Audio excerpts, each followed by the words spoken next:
नबी करीम अलैहिस्सलाम ने फरमाया, बुखारी मुस्लिम है, फरमाया 7 हलाक करने वाली चीजों से बचना, अगर इनमें तुम चले गए तो हलाक हो जाओगे। 7 चीजें हैं जो तुम्हें हलाक कर दे।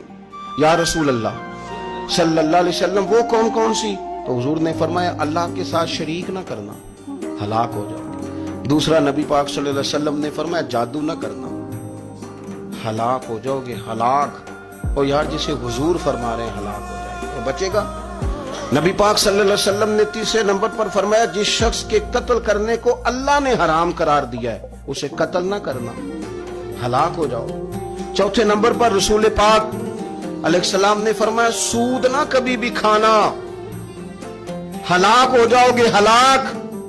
बड़ी बड़ी दलीलें दी बैंक वालों ने, बड़ा समझाया तो आदि साहब मान गए, मोहतरम मान गए, कहने लगे नहीं जी नहीं, वो कारोबार में लगाते हैं। बड़े भोले वाले हैं, पता सारा है। और देखो सब कामों के बावजूद मुस्तकिल बैंकों में पैसे उस अकाउंट में रखे हुए हैं जहां से मुस्तकिल सूद आता है। हुजूर ने फरमाया, न करना ये काम।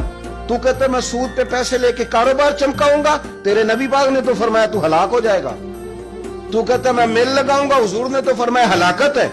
तू कहता मैं बड़ा कुछ कर जाऊंगा तो हलाकत है। अच्छी तरह समझ ले, असल माल भी जाया हो जाता है उस बंदे का जो सूद का माल मिला लेता है, असल बरकत भी उड़ जाती। और मेरे नबी पाक सल्लल्लाहु अलैहि वसल्लम ने 5वें नंबर पे फरमाया, यतीम का माल न खाना, हलाक हो जाओगे।